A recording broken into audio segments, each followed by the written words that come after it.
필리핀 교민 김 씨가 가장 먼저 검거가 됐고요. 얼마 후에 김성곤과 뚱이도 잡혔습니다. 문제는 넘버 원, 넘버 투예요. 최세용과 김종석이 잠적을 해버렸거든요. 어디로 튀었는지 알 수가 없어요. 그러던 어느 날 김창규 기자에게 전화 한 통이 걸려옵니다.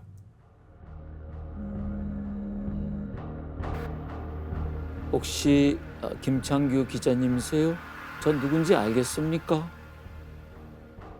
김 기자는 바로 알아차렸답니다. 넘버 투 김종석.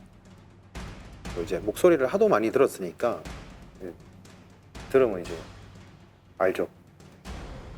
김종석이었죠. 도피 중인 범인이 자신을 쫓는 기자에게 전화를 해. 대담하죠? 대체 왜 전화를 한 걸까요?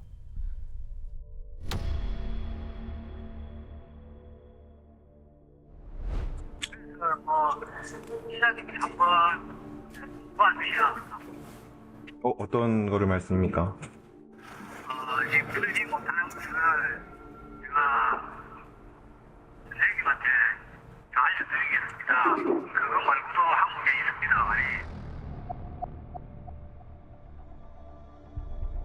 네, 기자님이 단독으로 어때 한번 해보실 생각은 없으십니까? 제 단독으로요? 네, 기자님한테 연락드린 부분도 예. 이쪽 부분에 대해서 조금 관심을 가지는 것 같고 예. 기자라는 그 신분 때문에 제가 연락을 드린 겁니다, 사실은. 예.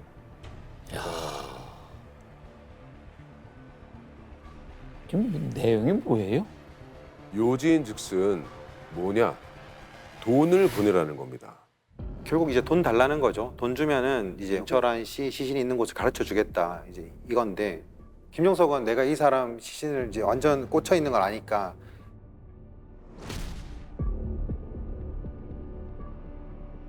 얼마면 된대요?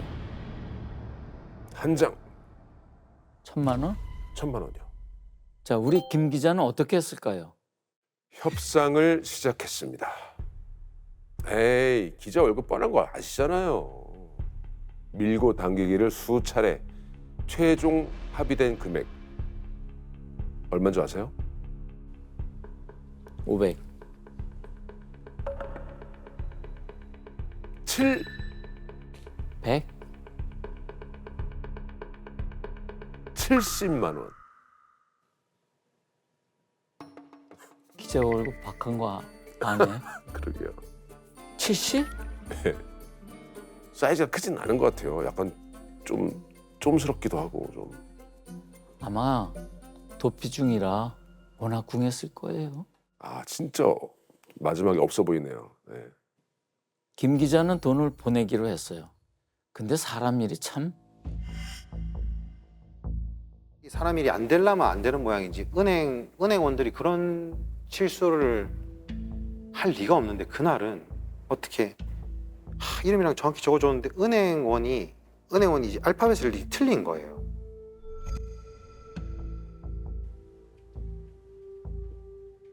이게 의심을 하는 거예요. 혹시 경찰에 연락하고 뭘 하고 자기가 이제 이런 걸 추적하는 거 아니냐. 돈 송금 과정에서 이제 문제가 생겨서 거기서 이제 끊어진 거. 그게 뭐 제일 좀 안타까웠죠. 그렇게 1,000만 원을 70만 원으로 협상을 했는데 글쎄. 그것만 됐어도 좀 일사천리로 갈 수 있었는데 하지만 정말 다행히도 도주 중이던 김종석이 검거가 됐어요.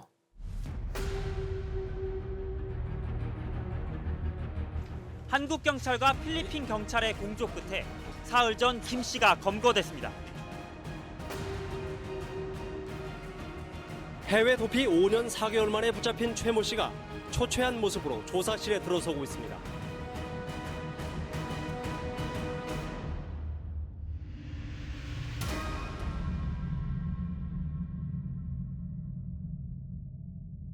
이제 철원 씨의 행방도 알 수가 있겠죠. 부모님은 얼마나 애가 타셨겠습니까? 우리는 그렇게 잡혔으니까 우리는 다 안 거 이제 한 놈만이라도 들어오면 우리는 이제 된다. 어떤 놈이 불어도 불지 않겠냐. 밝혀질 줄 알았죠. 뭐 기분이 들떴지요 이제. 설마 죽었다 하더라도 뺐다고라도 찾아올 거다지. 그런데요, 그 와중에 하늘이 무너지는 소식이 들려옵니다. 하지만 한국 압송을 앞두고 있던 김 씨는 오늘 아침 필리핀 경찰청 유치장에서 목을 매 숨진 채 발견됐습니다.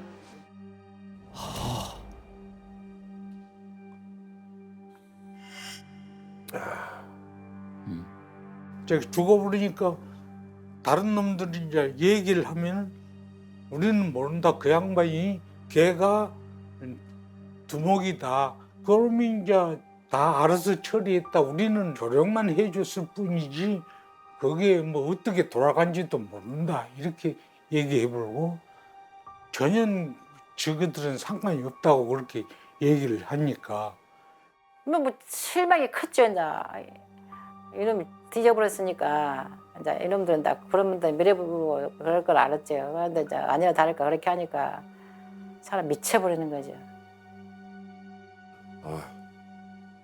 아이씨. 이런 사람들도 있네요. 지구상에. 소름 끼쳐요. 어떻게 이러지? 좀 대단한 작자들입니다. 네, 진짜 나쁘네요. 대단해요.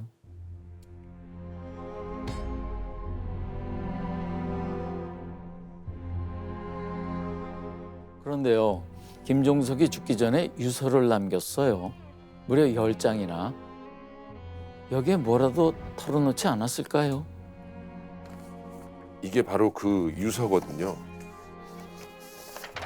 제가 읽어보겠습니다. 사랑하는 마누라 고맙고 사랑하오. 지금까지 이렇게 버틸 수 있었던 것은 어찌 보면 모두가 마누라 덕분이라 생각하오. 얼굴도 보지 못한 막내 사랑한다. 세상에 나왔으니 잘 크길 바란다. 보지도 못하고 태어난 자기 막내까지 자기 가족들은 그렇게 끔찍한데 극단적인 이기주의 아니에요? 그러니까요.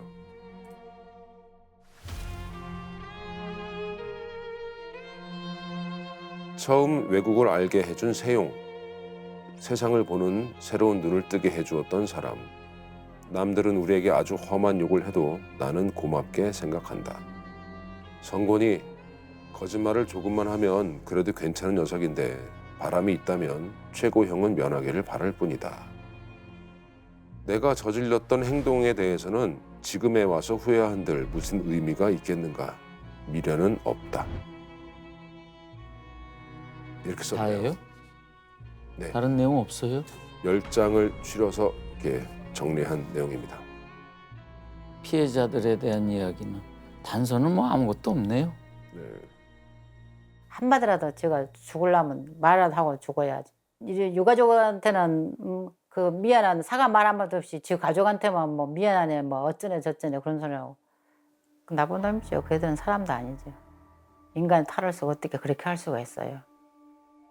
압치 살인 기업 멤버들을 다 붙잡았는데 아무런 진전이 없습니다. 그런데 어느 날 김창규 기자한테 편지가 한 통 옵니다. 발신인이 누구냐면 바로 최세용. 태국 교도소에서 편지를 보내왔습니다. 대체 무슨 말이 하고 싶었을까요? 이게 그 편지인데요. 내용이 참 황당합니다. 정유 씨가 한번 읽어보실래요? 이야, 이렇게 깨알 같은.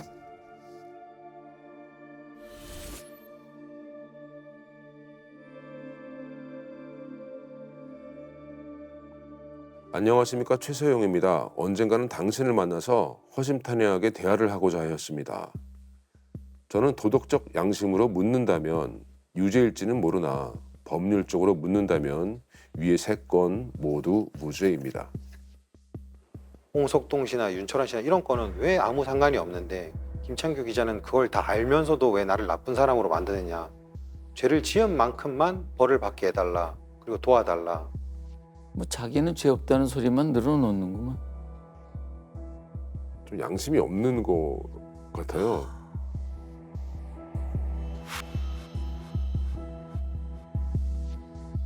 김 기자에게 부탁이 있습니다. 저의 글을 책으로 출판하여 주시길 부탁하고 약속을 하여 주신다면 상업성이 충분히 있는 내용으로 저의 삶의 과정을 가감히 밝혀드리겠습니다. 제가 이렇게 책을 내고 싶어 하는 것은 아직도 살고 싶은 욕심의 발로이기도 하고 저의 아내가 생계가 막연하여 노후를 조금이나마 도움 주고 싶기 때문입니다.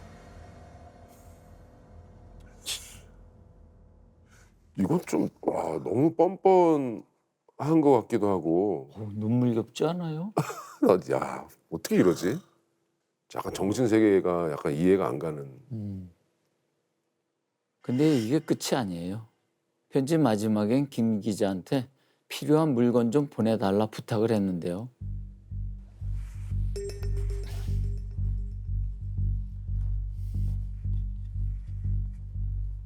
나도 읽은 책인데 아 그러세요? 이 대단한 책입니다. 정의란 무엇인가? 이야 벌써 제목부터가 이 사람과는 맞지가 않는데 왜 정의를 어떻게 정의를 논하죠? 사람을 죽여놓고. 피해자나 아니면 그 부모나 그 사람들의 아픔이나 이런데 공감 능력이 없는 거죠. 그 내용은 주로 다 자기 변명이었어요. 이건 참 진짜 황당했는데 김창규 기자는 진실을 알 수 있으니까 탄원서 같은 거를 써달라는 거예요. 자기 형을 줄여달라고. 그거 보고는 진짜 막 정 떨어져서 그냥. 진짜 뻔뻔한 거 아니에요? 사람도 아닌 것 같은데 진짜로. 이후 재판이 시작이 됐는데요. 철환 씨 부모님은 꼬박꼬박 재판에 참석을 하셨습니다. 혹시라도 아들 얘기가 나올까 봐. 하지만 끝내 나오지 않았습니다. 결국 철환 씨 사건은 기소조차 되지 못했습니다. 그놈들이 납치했다는 증거가 없다는 거예요. 시신도 못 찾았으니 살해됐다는 증거도 없고. 정말 이거는 할 말은 많지만은 이름이 다 나와야 됐거든. 전혀 안 나오니까 거기서 재판장에서 떠들면 바로 퇴장 아니요. 그러니 내가 거기서 무슨 말을 해요. 아들 이름조차 거명이 안 되니 전 부모 입장에선 얼마나 진짜 답답하겠어요. 정황상 봐도 정말 이놈들, 이 나쁜 놈들 짓이 뻔한데 모든 전 국민이 이 사람이 납치됐다라고 생각을 하고 모든 경찰들도 윤철환 씨가 납치돼서 안 좋은 일을 당했을 거라고 생각하지만 법률적거나 물증이나 이게 말을 하지 않으니까 이게 여기서부터 이제 윤철환 씨 같은 경우는 진짜 붕 떠버리는 거예요. 어머님, 아버님은 이제 지옥 속에 사시는 거죠. 내 아들이 죽은 것도 산 것도 아니고 너무 알고는 있지만 서류로 증명이 안 되는. 재판 끝에 최세용과 김성곤에게 무기징역이 선고됐습니다. 교민 김 씨는 28년, 뚱이는 22년이 선고됐습니다. 아들이 사라진 지 올해로 14년. 어머니는 오늘도 길을 나섭니다. 이대로 포기할 수 없으니까요.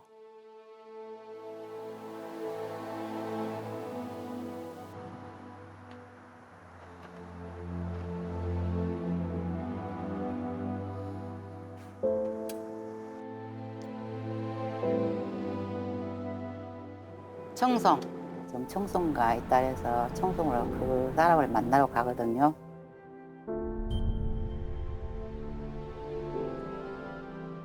이거 날 잡아놓고 잠을 잘못 잤어요. 어떤 적에는 진짜 잠 한숨도 못 자고 내가 가서 그 새끼를 만나가지고 막 부탁을 하고 뭐 내 자식을 왜 죽였냐고 막 해야 되나 살살 달래갖고 곱슬을 가지고 말을 나오게 해야 되나 막 그에 막 머리 스쳐가지고 잠도 안 오고 고통스럽더라고요.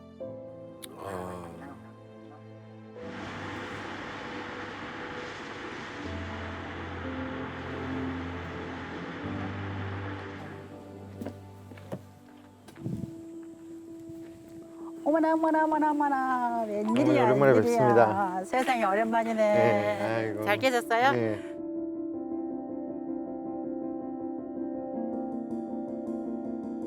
아유, 같이 가주셨네 그래도.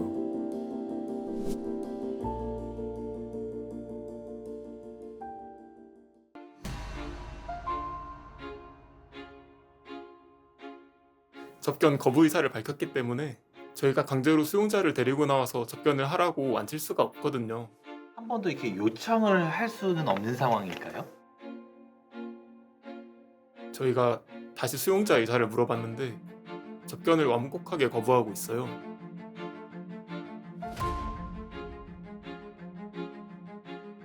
아,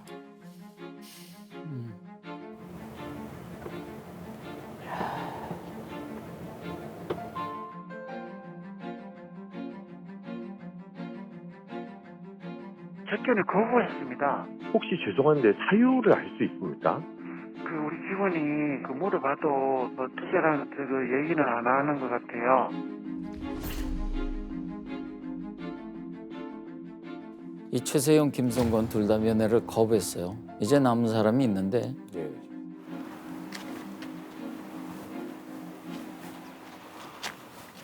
뚱이가 나왔습니다. 어머님이 이번에는 뚱이를 만나러 갑니다.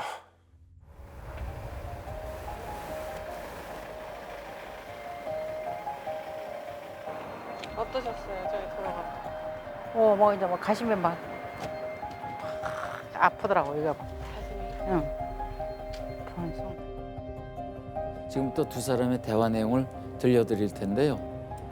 교도소는 촬영 불가 지역이라 음성 대역을 통해 전해드린다는 점 미리 말씀드리겠습니다. 나는 엄마 입장에서 아들을 좀 이렇게 시신을 찾아서 내 손으로 좀 뿌려주고 싶은 생각은 내가 살았을 때 좀 우리 아들을 어떻게 해야 되겠다는 생각에 그런 말을 좀 어떻게 해주면은 내가 너무 고맙겠어. 저는 그때 다 자백하면서 제가 연관되어 있는 분들 다 자수한 거였거든요.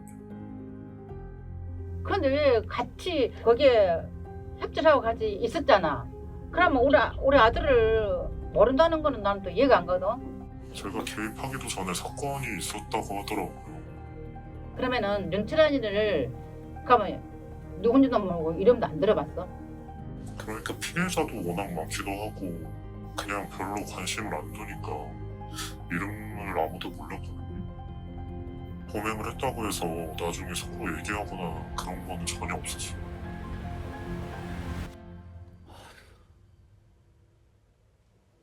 뚱이를 만나도 마찬가지네. 어디 있는지만 알려주면 고맙겠다 이렇게 말하는 어머니의 마음이 정말 가슴이 아프네요. 속된 말로 때려 죽여도 시원찮다 그러잖아요. 근데 이거 붙들고 사정을 해야 되니? 일당들이 모두 검거되고 재판도 끝났으니 이 사건도 다 해결됐다고 생각하시는 분들 많으실 텐데요.